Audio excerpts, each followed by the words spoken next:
I'm so excited today. I get to connect with my friend Andrea Isabella Gomez, and she is an incredible herbalist and dancer.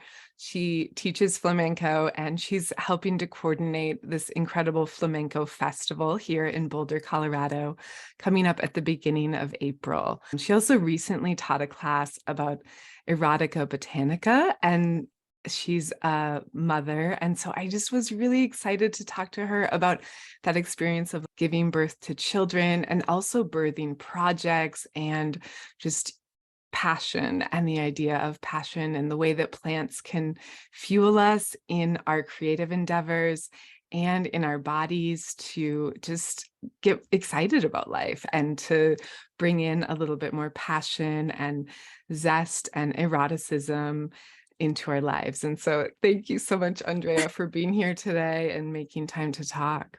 Oh my goodness, thank you, Sarah Marie. It's such an honor to be here.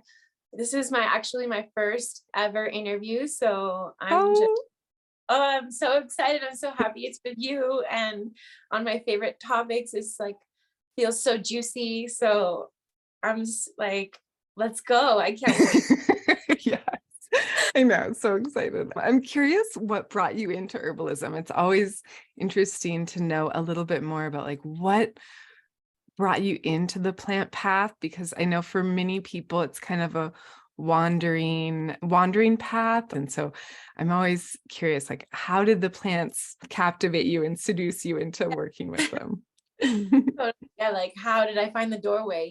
Like Mhm. I totally agree that it can be a process of like, like discovery and self-discovery and even hardships. So yeah, for me personally, I got put on birth control when I was like 17, or birth Ooh, control pills, when I was like, yeah, 16 or 17, I think. Really same young. here. Really? Yeah, Wow. yeah. Isn't that insane? It's a little wild. Yeah. Yeah. I mean, Mhm.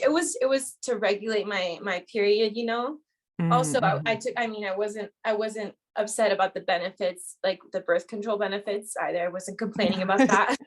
But but then after years, I just kind of was like, hey, am I going to need to take this pill all the time in order to get my period, it wasn't, and looking back, it wasn't even a period, I was actually Mhm. suppressing my ovulation.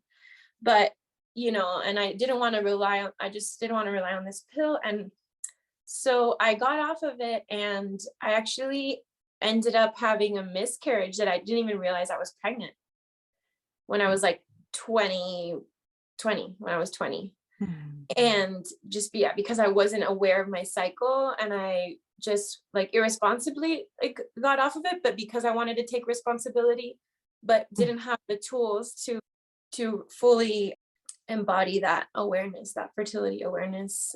So yeah, it was kind of my path in herbalism pretty much started because of that. Because after I was like, I wanted to figure out a way to get my period regularly, like to bleed regularly and just get to know my body. And yeah, herbs were just like the gateway. I mean, yeah, they were the gateway for me to self-discovery. So Mhm. beautiful. Yeah, I think it's so interesting to think of how many people are put on birth control as a way of regulating cycles when really if that's the purpose for initiating that, we could be working with plants to balance things in a much more harmonious way. So it's an interesting dynamic, and that's so beautiful to just to be called into the plants and working with them more. Yeah, How totally. did you ever like hear about or discover, was there a person who kind of led you into this path, or what initiated that? Yeah, so I moved to Colorado to study natural medicine, and I was actually finishing up my bachelor's, my associates actually, first at Front Range Community College. And Oh, cool. I was in like the hallways, and I saw this, like, in this very like conventional educational setting, and I see this red-haired woman with like just barefoot in the, student lounge with this beautiful skirt. And I was just like so magnetized, like, what are you doing here? Like, just, totally in her wild spirit there. And at the, at the college. And she was finishing up her anatomy and physiology credits to become a doula, or a midwife, actually. Oh, Yeah. cool. And she had just graduated from North American Institute of Medical Herbalism. So she said, yeah, I was studied there. And then she actually took me to Rebecca's, to the shop, Oh, to get some cool. herbs for my cycle. And as soon as I walked in, I'm like, this is it. Like the apothecary just awoke in me this desire and longing, and like at the same time I felt at home. So yeah, I said, what do I need to do to like to learn about this, and to know how to like properly use all of this, and essentially to work there, too. Like there was part of me that wanted to just like be pouring the herbs and mixing them, and I just was like so drawn to it. And they're like, well, you need to be a certified herbalist. And then I found out about the herbalism school there, and so yeah, I studied there, and I took a little breather. I did my fundamentals with Paul his last year teaching at the NAIMH, and then I took a sabbatical to go dance flamenco in Spain. Just to like get out, because it just felt really heady. When we started talking about diabetes, I was like, okay, I had pictured myself like in the woods, like, and I just couldn't grasp how important it is to actually, know, like understand like the pathology that's so prevalent in our society, and also like the nutritional aspect of it.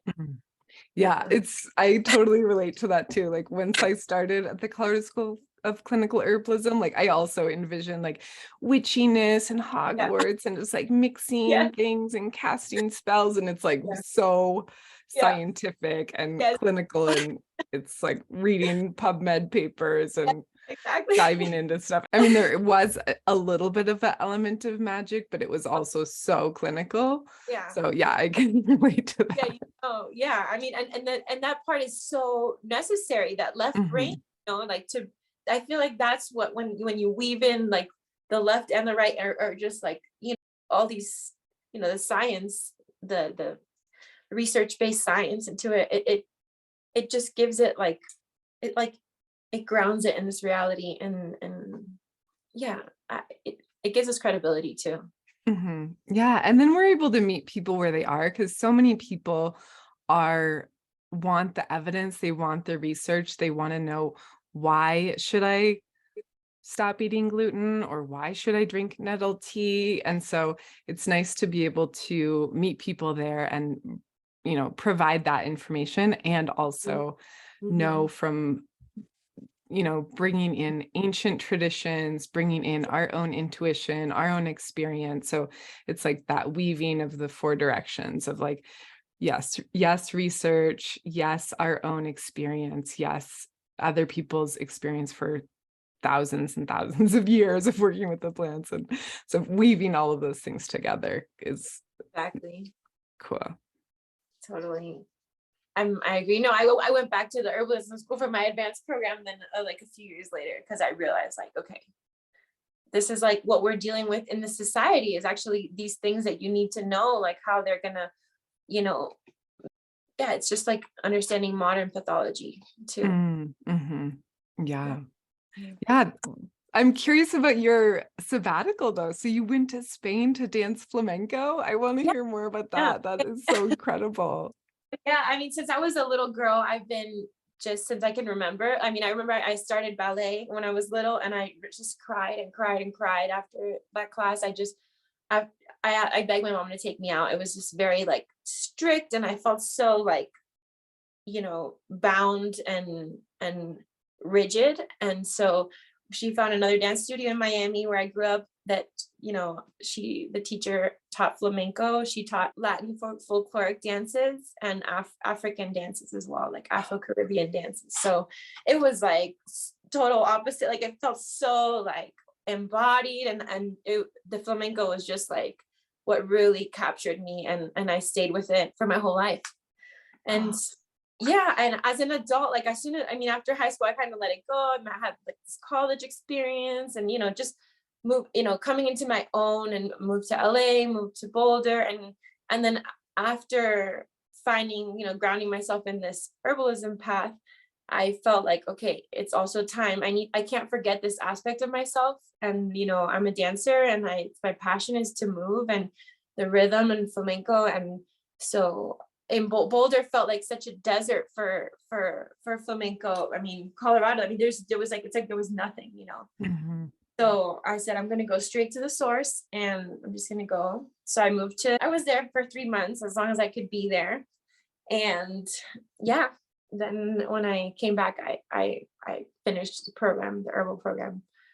But yeah, I studied with some some amazing teachers there. And so that's, I mean, essentially that's the point of the flamenco festival, is, but we're bringing flamenco here and enriching, the Boulder culture.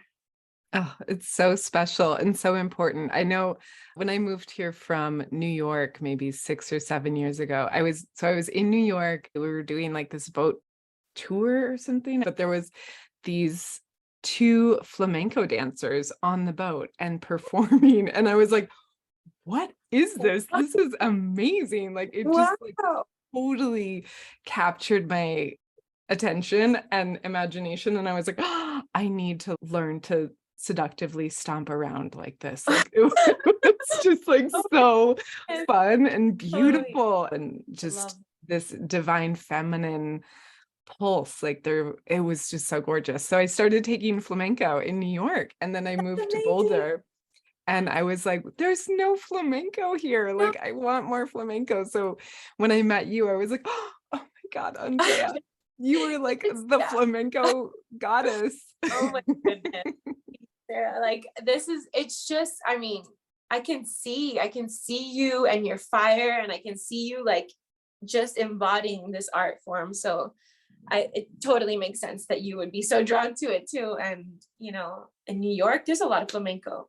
Yeah, and so fun. It's just such Yeah. an incredible way of moving. Like there's this, kind of thinking of the element of ballet, like there is a little bit of a constriction to it, like an elegant precision, I Mhm. guess. But then there's also this like fluidity that is Yeah. different than ballet that I really loved. And thinking about dance and just the way that we move our bodies, I'm curious about the history of flamenco, because I don't know very much about it. If there's anything there you want to share, it just feels like, because it's not a partner dance in the same way that some partner dances are. Like it's a little bit more like women being in their bodies, or people being in their bodies, not necessarily dancing physically with another person, but oftentimes it's more independent. So I'm kind of curious if there's anything you want to share about that.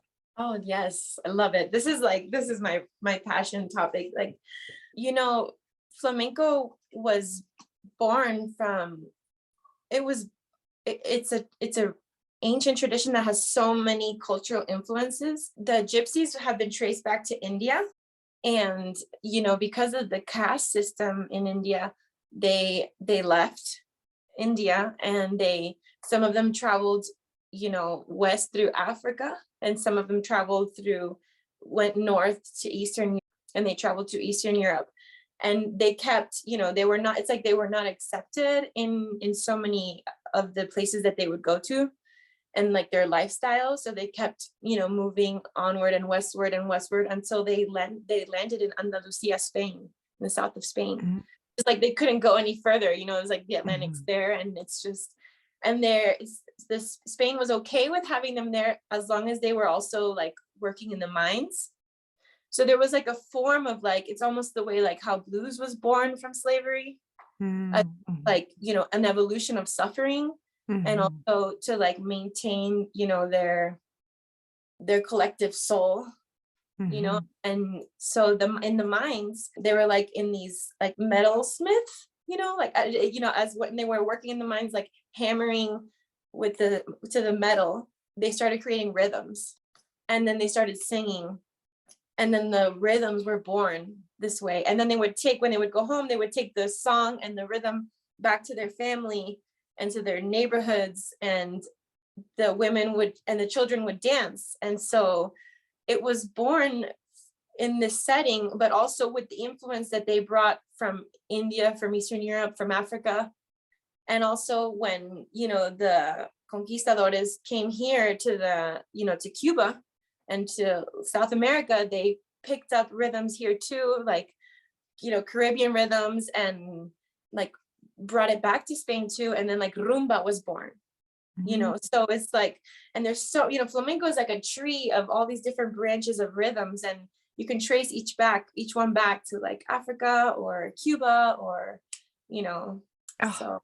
That is so beautiful to know that it's like this kind of amalgamation of all these different places in the world and cultures, and you can feel it in watching it or seeing it or dancing. Like there is just this like kind of spiraling energy of just this combination of forces coming together and creative energies coming together. And that's so interesting to know that about the mining too, that it was like kind of originated from that. I could see how oftentimes in vagus nerves, like stimulating our vagus nerve, like soothing our nervous systems, song and dance are two great ways to do that. And so I could see like when a culture is traumatized or has to go through intense challenges, like the way that to soothe is like sometimes song and dance. And so I just like something that came to me, I was like, oh, that's so interesting to think of like, yeah, song and dance as like healing our bodies and healing culture and like carrying culture forward too. That's just so beautiful. What a way to tie it into. into, like, bring the somatic aspect of it, and like the, just healing, and the backing, like the science that backs why this also, is so healing and cathartic. Flamenco is very cathartic. I mean, the setting in Andalusia and South of Spain was just right. There was like the Moors and the Jews and the Catholics all were living in the same place, like coexisting. And also in the South of Spain, it was like the underbelly of Spain, so almost like a little ghetto too.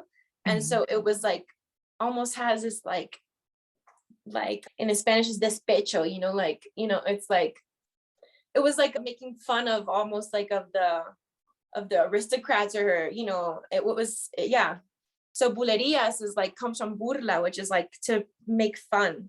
So it's also like this, has this like spicy aspect to it too.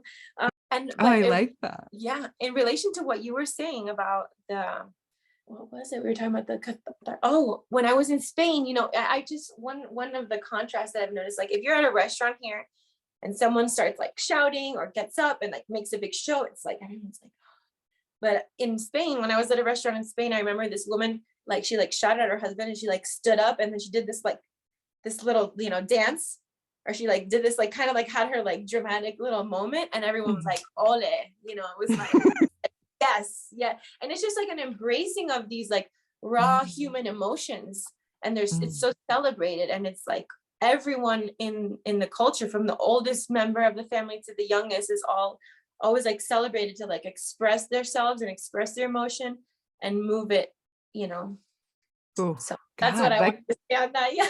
Yeah, that gives me chills. I'm like, what a different culture we would be if we like actually encouraged and like celebrated that passion and that expression, like feeling things in the moment. Because I feel like oftentimes, maybe it's just my experience coming from North Dakota, but it was like emotions are like suppressed down, like don't feel it, just like suppress. And so that idea of just like, having an argument and letting it be celebrated, like you don't have to agree, like love doesn't have to be always agreeing about things. And so I love that, like celebrating that passion and encouraging it in culture too. That's so interesting.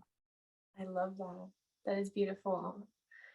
I feel like, I don't know this, but I feel like in flamenco there's this celebration of other women, kind of like how that woman like stood up and like, had her little like, Yeah. shake Yeah. it off. Yeah. Like animals, like when they're like hurt, they shake it off. Like I feel like we Yeah. need to like Oh, move yeah. things in our body, like Yeah. move the emotion, like Mm-hmm. the Mm-hmm. issues are in our tissues. And so I just feel like with dance, like you can move things out of your body, and Uh-huh. there's this celebration of other women and or other people just like, oh, feel your feelings. And like there's this independence in Mm-hmm. flamenco that is really interesting to me too. Like we don't need to have another partner there. Mm-hmm. Like maybe Oh, yeah. we're dancing for them, but we're really dancing for ourselves to like get things out. And That's so nice. that independence is really Mhm. interesting to me and so different in flamenco than some other forms of dance. I love Uh, when like things spiral around, like that's oh kind of yeah. the nature of flamenco. Yeah. Oh, but no, the issues in our tissues. I mean, you should patent that. That's amazing. I mean, I've seen it on Instagram, and like Okay. it's not my Yeah. own thing. Like, that's fantastic. Yeah. Yeah. I mean, in just a side note, in Cuba they say sacúdete, which is like shake it off, like shake it out, Mm, like release it. So mhm. that's what I feel like, dance in general is like when it's like not trying to just stay in this structure, and when you just break the egg and you're able to like just you know release and express and dance with the rhythm. So I feel like flamenco is dancing with the rhythm and the song. I feel like the partner of the dancer is the song and the rhythm. Ooh, that's cool. And Wow, I've never thought of that, but that makes sense. yeah, and the divine spirit, because I Mm. mean, if you do you know ole, the word ole, it was originally Allah. So Mm. is I see God moving through you. I see that you're touched by the divine, like that. Wow, like you were just had a moment of being touched by the divine, like Allah, and then it got Mm. short to ole. Oh, So because like when people are dancing flamenco, sometimes they'll yeah, say "Ole." exactly, and it's derived from Allah, which is just basically like you were just touched by the divine. Mm. That was just divine inspiration. So yeah, Ole. you were accompanied. You were good spirit. So yeah, exactly. Oh, Ole. beautiful. Oh, that's so cool to think of.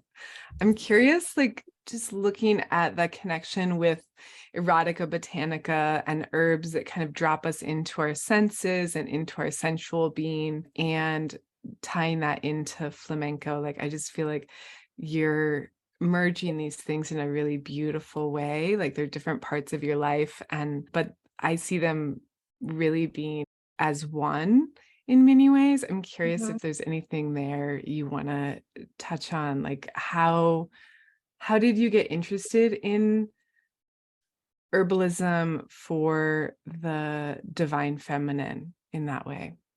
Oh, I love that. What a nice mirroring.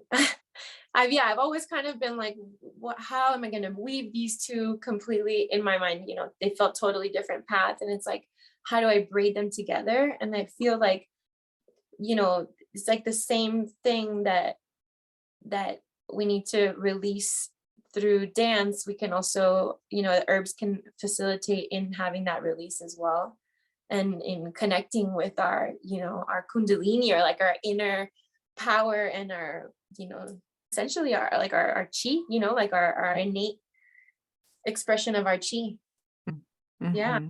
Let's see, how did I get into the divine feminine? I've always been a very like sensual person, and since I was like really young, like Mm-hmm. it's just been like very, and so I guess when it's almost been, I feel like the herbs and the dance have helped me, heal years of like repressive programming. Like Mm-hmm. I went through to a Catholic school from like preschool all the way to senior high school, and it was just a lot of like, you know, this isn't okay, and you need to be like this, and so many like rules, and which is beautiful. And I'm so grateful for having, had that structure, because then it's like I was able to like have my own breakthrough and, reconnect with myself without shame, Mm. and with my sexuality, and embrace it. And I feel like everybody, sexual energy is just, it's creation, it's creative energy.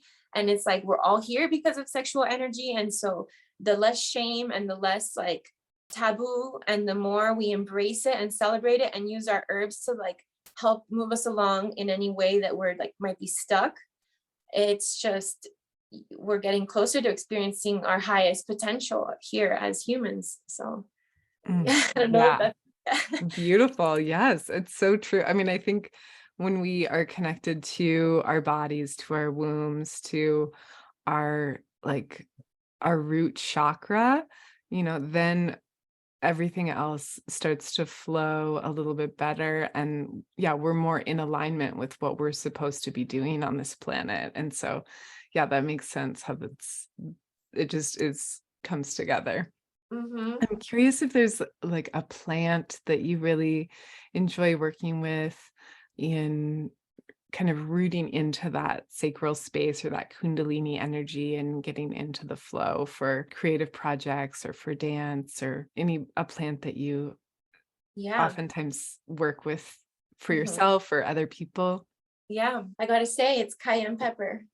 Ooh, fun. Yeah, it feels so good. I actually, when I was, so yeah, it's just, it's so good. It's so warming and vitalizing, and it brings circulation to wherever it's like applied, or when you're, adding it to like a blend or your food. It's like, it's so versatile, and I love it in a lubricant.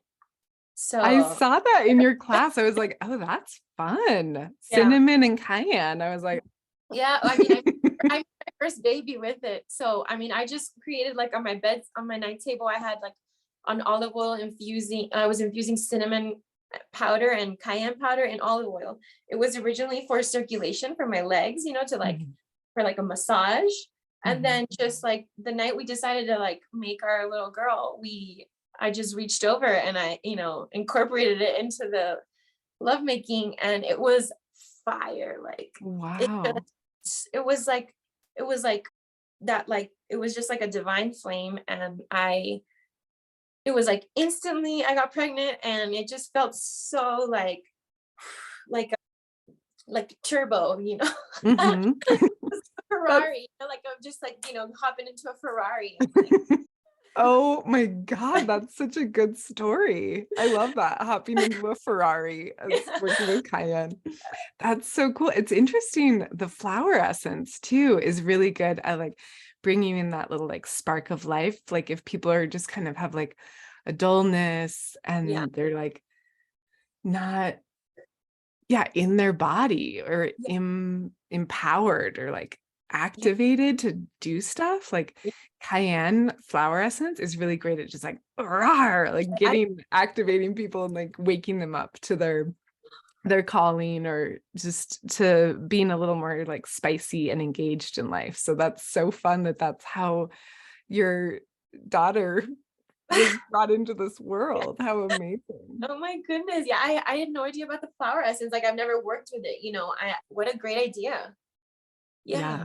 I feel like the dullness has become prevalent in our society, and it's like Mm, when I see that, like I feel like every time I mhm. see you, you're just so full of life, and so you bring so much like joy and like appreciation for the moment, and like for sharing and being in like, commune in like, yeah, just like working together, or just, being together. And like it's like I feel like you honor the sacred in every interaction you have. And Oh, thank you so much for saying that. I feel so much the same with you. I'm just like, whenever I oh, get to work with you, I'm like, Andrea, like, I just feel like you have this excitement and like, yeah, passion and drive for life and energized. And you just bring like a zestiness and excitement to things, and love, just deep love and realness, which I really love. And I can see that in the way that you mother and work with people as an herbalist and teach, and you're holding space for this amazing festival, which I'm so excited about. I'd love to hear a little bit more about that too. Like the festival? Like, what is that going to look like? I know there's some cool teachers and dancers coming to Boulder. Uh, What's happening? well, yeah, I mean, we're bringing 11 of the best artists, of some of the best artists from Spain. We're bringing them here Wow. to Boulder. They're going to perform for two back-to-back shows, two concerts. Both the first concert is an amazing flamenco jazz pianist. His name is Dorantes, and he has revolutionized flamenco music because the piano was always like an instrument that was not considered flamenco. Mhm. And he comes from a lineage of flamenco musicians and singers, and he integrated the piano and is now, I mean, he's world famous now, and he's very jazzy, very like flamenco jazz, and it's just so beautiful. And he's coming with my absolute favorite flamenco dancer, Pastora Galvan, who is just a goddess. Like, oh my God, the embodiment of a walking goddess, you know, in the sense that she really embraces like the power of her womb, and you can see it, and like she transmits that, and like it's like every single movement comes from her womb. You know, Wow. that's what I feel when I watch her, and when I take classes with her, and it's just amazing. So she's going to be here on April 4th, Dorantes and Pastora Galvan at the Dairy Arts Center. And April 5th is Antonio Canales, who's actually my father-in-law. My husband comes from a flamenco lineage. Oh, And amazing. That's so spicy and fun too. yeah, I mean, it's Cool. amazing. Like, yeah, destiny is just wow. Oh. And he's coming with prodigy, like a guitar prodigy. Like he's very, very young in the flamenco scene, like young for his age to be such a master of the guitar. And the show is actually called The Guitar Sings. And so my father-in-law will be dancing Antonio Canales, and who's also one of the most famous flamenco dancers right now. I mean, in the last 30 years or so. And with their, you know, musical entourage, amazing percussion, amazing singers. And they're also going to be teaching workshops. So, Oh, cool. yeah. Oh my gosh, that's incredible to be coordinating that and getting to talk and connect with all those amazing performers and dancers and bringing that together. That seems like so much work and so exciting too. Totally. I've been wanting to bring a festival to Boulder for like a decade now. And I was inspired by, definitely, my husband and I met at a flamenco festival in Albuquerque, New Mexico, which is like the capital of flamenco in the United States. And they're on their 36th edition. So we're wanting to bring that flamenco festival here, and bring, you know, artists like from Spain. So an international festival where, you know, it's not just like from here, it's also bringing like from the source. So yeah, for their like an educative portion, the performance portion, and a human connection, like, you know, enjoyment and like gathering portion, because the potential for human connection in these kinds of events is so powerful. Yeah, absolutely. It's so incredible. And just to think of like the way that you started dancing when you were a little girl, and this idea of like now meeting your husband who is enmeshed in the flamenco world too. It's just such a cool, like, I don't know, just the way it was like meant to be. It's divine. Yeah, and like for me, the way I feel is it's because I followed my passion. Like I went to this festival, like I left Boulder, got on a Greyhound, and I said, I'm going to go to this festival. Like I was waitressing at the Mercury Cafe in Denver, and there was a flamenco show that happened, and there were some artists from Albuquerque that came. And I said after the show, like, oh my God, like, who are you? Like, I've never seen such good flamenco in Boulder. And they said, we're from Albuquerque, New Mexico. And I'm like, well, basically, like, we come from the land of flamenco here in the United States. And there's a show, a flamenco festival starting to like in a couple days, like, you really should go. And I said, okay. So I got on a Greyhound. I went, and I did a work trade. I was like helping sell merch in the lobby, and I was able to attend all the shows and take classes with this incredible artist. and Antonio was representing him. They were on tour. He was on tour with that company. He was their manager. So we just connected at the festival. And actually we were not in the place to connect at the time to solidify anything. So he moved to back to where he was living in Holland, actually. And I moved back here and we continued ours. But 3 years later, we reconnected actually through Instagram. And then he moved to Miami where I was living at the time. And then the rest is history.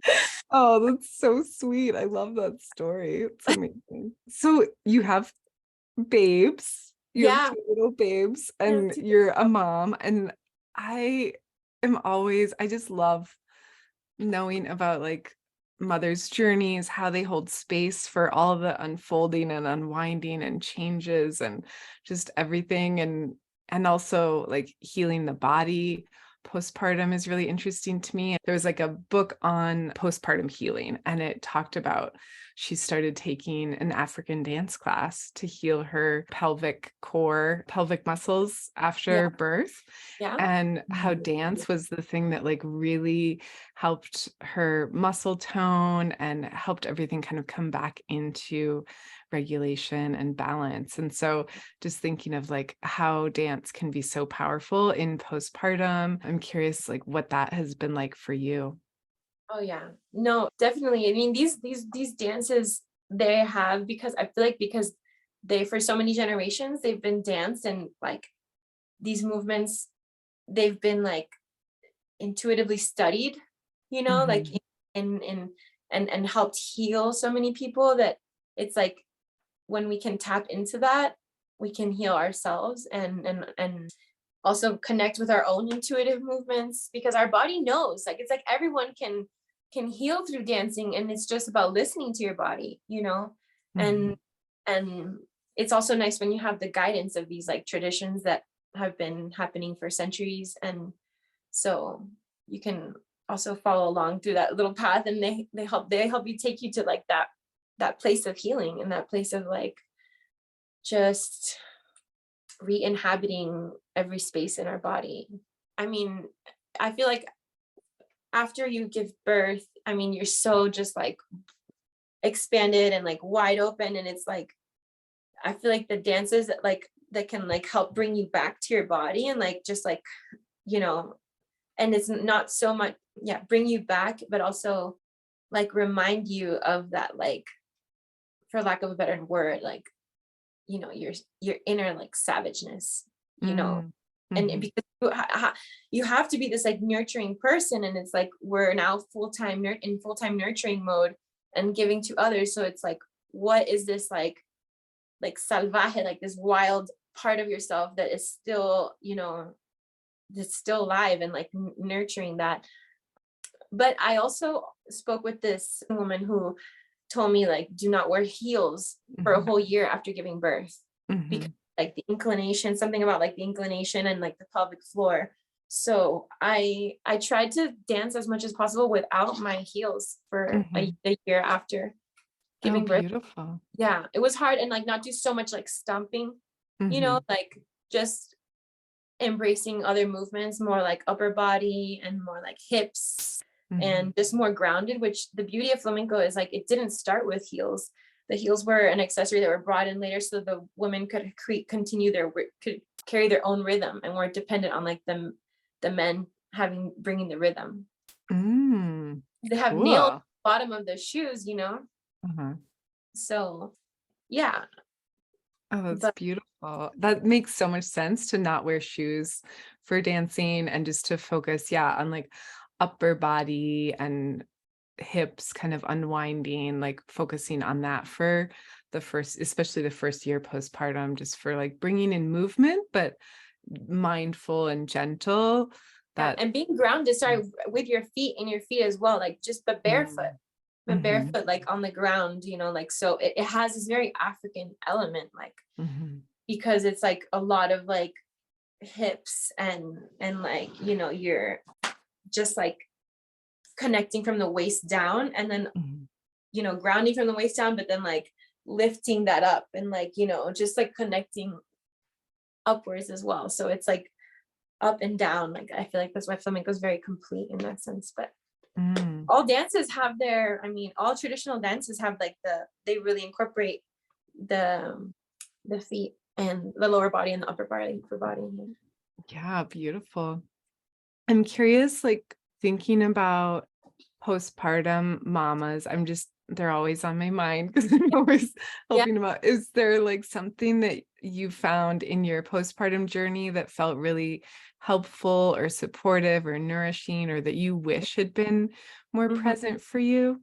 Yeah, honestly, just putting on music and dancing, like twerking felt so Mhm, good. Just like mhm, getting in my lower body and mhm, like tonifying my pelvic floor and tonifying like my abdomen, but like through joy, mhm, through like movements that bring me joy and help me release. Because it's like you're not going to be very sexually active postpartum, but mhm, it's really nice to like, even if it's just like undulating a little bit, even if it's just like turning on a candle and like putting some slow music on or some fast music, whatever like wakes that spark up and puts a mhm, smile on your face, like that's what I think is the mm, best postpartum, like, mm. whatever awakens that like inner fire. Yeah. Oh, that's so beautiful. I love that. What else postpartum? Yeah, I would say that. Yeah, I mean, I think that's sometimes keeping it simple. Yeah. I'm noticing, like, in my classes, I'll always throw, like, 100 Oh suggestions at people, and I'm realizing, like, actually, I need less, and most people, like, yeah, less is more, and so yeah, I love that. Just put on a song that you like and yeah, dance, like, yeah, move how you yeah, wanna move. That's beautiful. totally. I love that. Thank you. Yeah, thank you. As we're wrapping up, I have a couple little bonus Yeah, questions if that feels good. yeah. Let's. I'm curious, a win that you've had recently. I've Mhm. just been reading this book, The Gap and the Gain, and it's just about like whether we're focusing on how far we've come or how far we have to go.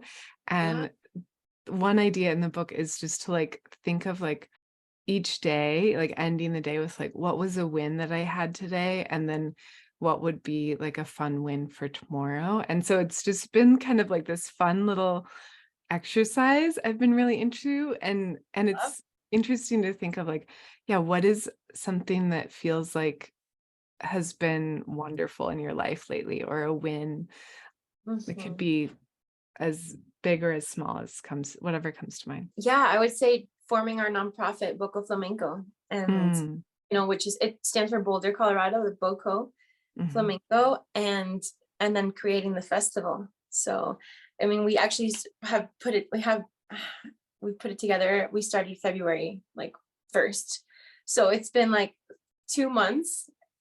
Wow. Yeah, so we've had like we have like 2 months to create it, and next Mhm, year we'll have a whole year. But it's mhm, just, it felt like it was like ready, set, go. Like this is the opportunity. Like don't miss it. And so it felt like just not having been like, well, like let's wait till next year so we have a year to plan it, but just being like, I have all the tools right now. Like why not do it right now? Like why mhm. not do it now? And the artists were going to be in LA already, so it's like, let's just bring them here. Like they're going to be already in the United States, like let's just bring them here. So just jumping on that opportunity, and executing, and having manifested the festival. So Mm, that's that like huge win. It's lifelong dream, bucket list, like accomplishment, life goal. yes. Yes, yes. Oh my gosh, I'm celebrating for you. That is a huge win. That's amazing. And I love that just that you're using that energy too. It's like that cayenne energy of just like make it happen. Like it's so sudden and you're like, oh, pull it together in 2 months, but like boom, you're doing it. So that's incredible. I love that. That momentum is really exciting. Mm-hmm. Beautiful. I'm curious, something that you're excited about in the year ahead. Okay.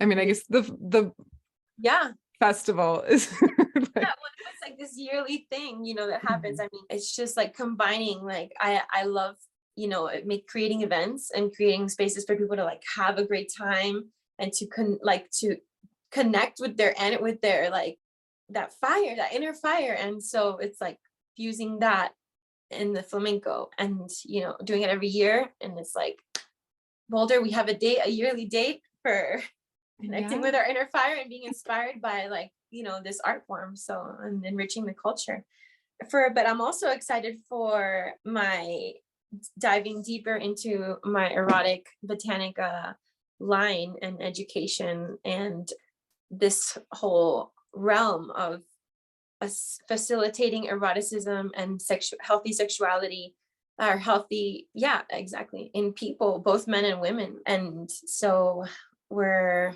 working on our line right now. I'm working on my line, and so that is coming up around the corner as well. So exciting. I know people were like raving and so excited about your class, and that Oh, you're just such a natural teacher. So I love that you're going to make things more accessible for people and just sharing that wisdom and all of those beautiful just ways that you're activating those parts of yourself and helping share that with other people in a really loving and nourished way. It's really, really exciting.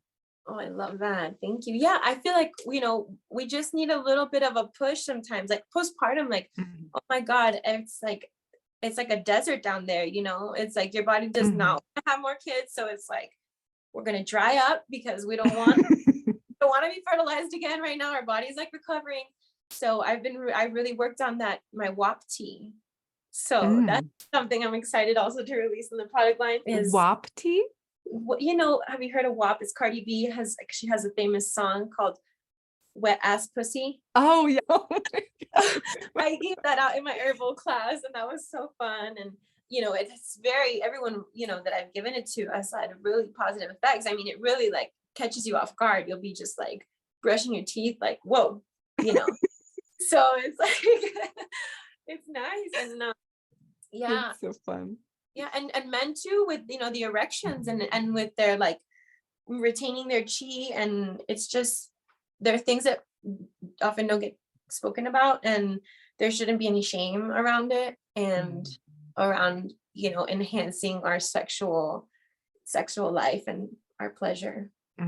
Yeah, I love that. I know one of the flower essences that I love for that too is pine often comes to mind for Oh, like releasing feelings of guilt or shame. And I always joke, like, I wish instead of adding fluoride to the water, we added pine flower essence, because then our oh my culture would God. just be so much more like Oh, embodied and yes. like excited to like be real, be who they are and not be, yeah, ashamed. What a great idea. Well, you know, County, I mean, they might be open. That's a really good idea to like, but in a way, like, if, you know, there is so much pine around, you know, the It's bodies true. of water here, that like, hopefully somehow it's getting infused. Yeah. I Yeah, love it's that true. pine flower essence. I'm going Mhm. to be working now with pine and cayenne flower essence. Thank you. Yeah. Yeah, thank you for bringing those ideas to the surface too. I'm curious, any advice you would have for your younger self or somebody else just getting started in the world of herbalism or dance or movement? Hmm. Definitely like removing the shame, Mhm. just in general, like in your life, in your dance, in your work, in like whatever can help you accept every single part of you, and accept like your natural blueprint, and like who you, like your essence, and just Mhm. celebrate it, and not be like, not let yourself be restricted or brought down, or kind of like yourself from expressing yourself 100% is so helpful in working with herbal medicine, and in like getting to know yourself, and in your dance. And definitely like for men and women, I want to say, learn about your cycle, like learn Mm. about the cycle, learn about the you know, biological female reproductive cycle. And Mhm. because it's a responsibility for all humans to, you know, all sexually active humans to understand like when is this person ovulating? When am I ovulating? What does this mean now? And like all those things are so important because it's like the first step to taking back your power Mhm. is to get to know your body.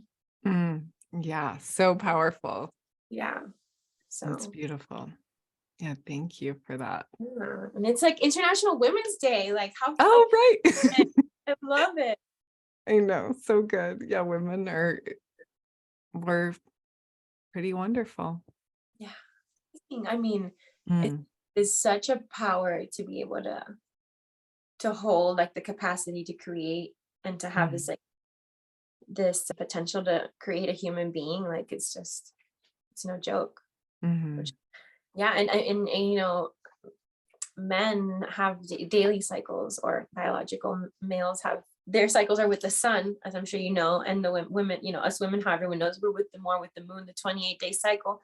Men have a mm, daily cycle, and so it's beautiful to honor that too. mm. I didn't realize that. Is there like a way that you would suggest doing that, like for men versus for women? Yeah, well, for women, it's like plan accordingly. Like, you want to get pregnant, like make love during while you're ovulating, and if not, then just wait 5 days. You know, just be Mhm, like it's just 5 days out of the month that you need to be aware of that. So it's like if you can be aware of, you can locate those 5 days and like zone in on when they are. You don't have to take anything to like that alters the rest of your body, and you know, and and men, it's like it's for example, just being aware that like they have more libido and more like sexual energy when the sun is up. And mm. it's like if they're gonna ejaculate, it's better to ejaculate with the sun. Oh, interesting. Yeah, Wow, I that's didn't kind of know that. yeah. That's fun. I mean, I think a lot of times people, are working with like fertility treatments. And so I think that could be something just to be aware of, like know when your cycle is Yeah, and maybe focus on like that morning window of time and yeah. maybe get that little like cayenne cinnamon oil by your bed and just like, Uh-huh. yeah, warm things up. Totally. And then and just being like assuming your decision, like, you know what? Like I want to have fully, unprotected sex. Like, okay, are you ready for the possibility of a pregnancy? No. Then just wait a couple days, like, or use a condom, or, but like just like totally being aware of your power and your sword and knowing how to use it makes the sex so much better, because it's Mm, like you can fully surrender, or you can fully, or you can, fully wait, or you can fully like just, but it's like assume your decision. And it's like that to me is what like really leads to full body orgasms. That, and when your glands are nourished, because a full mm, body orgasm is essentially all the glands in your body being activated at the same time, like not just a genital orgasm, not just like the testes and the ovaries, but like your pineal gland is involved, your thyroid is involved, everything's mm. nourishing all that, getting that oat straw and getting like those nettles and those adaptogens, and really Oh, I'd love to touch on that a little bit more. Like, yeah. how do you nourish the glands, or how do you like support that function? Trying to limit your cortisol release. Be- Mm, when you're the horm when someone has so much stress in their life, instead of the body using the hormones to become sex hormones, it becomes cortisol. So when there's a lot of stress, then it's like all that potential sex hormone, cells, they're becoming cortisol. mm, Mhm. It's becoming cortisol. So limiting stress, nourishing, nettles and oat straw. It's like mhm, it's great combination. Marshmallow and slippery elm for that wop. mhm. And then like I getting love your that. adaptogens too, like that's good that are Mhm, gonna help you. I feel like ashwagandha is so beautiful, mhm, mhm, such a beautiful ally for that. I love working with shatavari. Oh my God, mhm. for men and women. Mm. Yeah, It I is really think of it more for women, but that would be beautiful in working with men too. I love Shadavari and Ashwagandha for both, for all genders and yes, totally. identities, just for supporting And that like totally. nervous Yes. system and Yeah, Mhm. flow. Yeah, it's like every human could use some, you know, adaptogen, nourishing, and moistening herbs, I feel like. Mhm. Yeah. Yeah, stress dries us Beautiful. out, you know? Mhm. And when you're Yeah. dry, you're not grounded because it become more airy and more like more out of Vata. more vata. Yeah. So that's super cool. What else? Oh, the minerals are so important because the minerals are like they're the spark plugs. So it's like the precursor to the hormones. So if we don't have the minerals, if we're deficient in minerals, then we're not even going to be able to produce those hormones too. Like, so really getting those trace minerals is like another way to really nourish and prepare for a full body orgasm. Mm, cool. I love that. That's a great tip. Like Yeah. nourishing tonic for Yeah. fantastic orgasms. I'm Yeah. sold. Yeah. Yes, yes. And lastly, just I was listening to a podcast the other day, and the speaker was talking about the frequency that minerals hold. Mm. So the way, for example, that magnesium holds a frequency of gratitude. And Oh, cool. like when we feel like deficient in gratitude, it's like we're usually magnesium deficient. Or Whoa. yeah, or like iron holding like this masculinity and this like when we're deficient in iron, there's can be like a fear, like a deep-seated fear that we don't know why we have.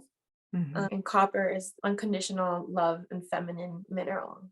Wow. That's Yeah. so cool. I never knew about those things, but it totally makes sense to me. And so many of those things are supportive of, yeah, reproductive, just juiciness and flow and fertility. So Mm-hmm. that makes sense. Yeah. Oh, so beautiful. Yeah, thank you for sharing that. Thank you. The podcast I heard it on was Freely Rooted, and Naisa Nelson was the practitioner that was speaking about the frequency of minerals. Oh, cool. Yeah, that's so interesting. I definitely want to dive into that more. So fascinating. Yeah. And also she talks about how like progesterone is this hormone that's so important for like manifesting and getting things to actually happen. And so if we're Mm, just all estrogen and like progesterone deficient, it's just a bunch of like, it's pure expansion and dreaminess and like, but if you don't have the progesterone to like, now let's get it done. And like that faith that like, I can accomplish this and I can like actually materialize all these ideas. So it's like the beautiful dance of estrogen and progesterone is like ooh, powerful. wow, that's potent. Yeah, I'm Yeah. like, oh, I want some more progesterone. That sounds Yeah, good. I know, right? Exactly. So that women when they're at 9 months like of pregnancy, they're at the highest level of progesterone in their whole life. Mm, Have like, I mean, the amount of mhm, progesterone they're producing is like huge.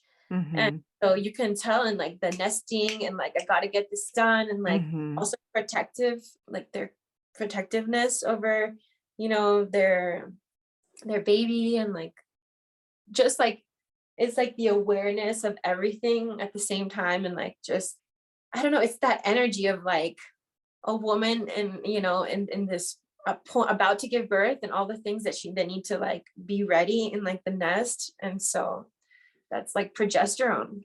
mhm. Wow, that's Yeah. so powerful. That's cool to think of. Yeah. I love that. I'm curious, any favorite resource or podcast, book, or anything that you are Mhm. really like excited about lately? I've been listening to Carolyn Miss a lot. I don't Carolyn, know her. oh my God, Carolyn Miss. She created the Anatomy of the Spirit. She wrote the Anatomy of the Spirit. Oh, cool. It's an amazing, amazing classic book. It's the first book I actually read about how like the energetics of pathology. And so, Mm, if you have this disorder or this illness, like what does it mean at the root? Like not just like essentially what are you not doing or what are you omitting in your life that's like taking you to have this dis-ease in your body. mhm, So she just was the first person that integrated and spoke about like how, when your spirit is unhappy, that will lead to like illness. So, and correlating like the pathology of the different chakras too. And like, yeah, so she's an amazing woman, and she has a YouTube channel, Carolyn Miss. And she is like the Judge Judy of like spirituality, you know. She's just like, she says like with a sword, but like it's like she's just like channeling, but she's very black and white, and I love that. I feel like we are missing this like energy in our society these days, like just a very opinionated person that's like also very clean, someone that's, you know, listening to spirit like in a very unpretentious way. She like really gets herself out of the picture, and she's just like channels the message. So I love to listen to her, you know. Yeah, that sounds so refreshing. Yeah. Amazing. Oh, yeah. I love that. Well, Andrea, anything else you're feeling like coming to the surface you want to be sure to share? Yes. Let me think. No, I'm just so grateful to be here. And I want to make sure that knows that there's a workshop. Pastora Galvan, this teacher, this woman that I was talking about, how she deeply embodies her womb and her body and her femininity and like her masculinity, like this, the duality within herself. She is going to be teaching a workshop at the Dairy Arts Center, April 4th, 5th, and 6th. And all that information is on our website, bocoflamenco.org. And just, I really hope that you will definitely be at the show, but everyone listening here in Boulder can make it. Oh, yes. I know. I'm excited to attend. And I know you showed me a video of her dancing, and I was, oh my God, I'll have to add a link to that in the show notes because she's just captivating. And I loved what you said earlier about you can just feel her like moving from her womb in all of her motions and the way that she's like flowing in space. It was just like, whoa, yes, I feel that. I love that. Oh my goodness. Yeah, I'm so excited for the festival. And how can people support you, follow your work, follow the festival? I know there's Instagram is at Boco Flamenco, and the website is bocoflamenco.org. Anything else we should know to support you and the festival? No, that's it. We're a nonprofit, so we're depending on donations and public funding. So that's there too. But if anybody wants to reach out to us, please feel free. Yeah, I run the Instagram, so I'm there. You can message me there, or info at Boco Flamenco. Yeah, so I'm just so excited about this, and I look forward to like many years of this festival being here, and just for people to transform and like have their own catharsis through flamenco. So I wish it for everyone. I love that. Can't come to the festival, like watch these videos online and like see if locally there's a show, or you know, listen to Sia's guitar and Camarón de la Isla. Like I just listen to him all day. Camarón de la Isla is like, he's like the Jesus Christ of flamenco. So there's before Camarón and there's after Camarón. He was like this singer that revolutionized flamenco music and has this, you know, like this voice that's like timeless and is so deep, and it just like rips your inside, like it just like gets you from the inside and like just grabs you. And you know, if you just at first it can be a little difficult maybe to get into, but like if you really just like feel the rhythm and like how the rhythm plays and how he like flies over the rhythm and then like comes back into the rhythm, and it's like, wow. Cool. Yes. Amazing. And the guitarist that will be at the April 5th at the show is David Arahal, David Arahal, so Arahal, and he is on Apple Music and Spotify, and he's just like incredible also. So amazing. Antes, the flamenco pianist too. So I highly recommend, you know, listening to some flamenco wherever you are. Oh, I love that. That's brilliant. Yeah. And I love that there's flamenco piano, because I've always associated flamenco with the guitar mostly and singing and violin, but flamenco piano sounds incredible too. Oh my God, yeah. Well, Andrea, thank you so much for making time. It was just such a treat to chat with you and to hear more about the festival and more about your postpartum time and your class and eroticism in herbalism and bringing in more of that like grounded and healthy sexuality connection to ourselves and our creative expression. So thank you so much for being Oh, here. thank you so much, Sarah. Like, thank you for doing this and like for creating this platform and giving voice to these kinds of, topics and creating like a sacred space for this conversation to occur and for all the work you do. Thank you. Thank you for always being like this encyclopedia and like wealth of knowledge. Whenever I work with you, it's like such a gift because I can be like, Sarah, what do you think about this? Like, God, what would you do in this case? And amazing, to be able to like learn a little bit more about, your your wealth of knowledge and your experiences and what, Oh. your remedies. So Oh, thank you for saying that. Yeah, I mean, I feel like again, the feeling is so mutual. I learned so much from you, and it's just such a treat to be able to collaborate and work together and share stories and share information together and share mm, space. yeah, and it's such an honor to spend some time in the studio.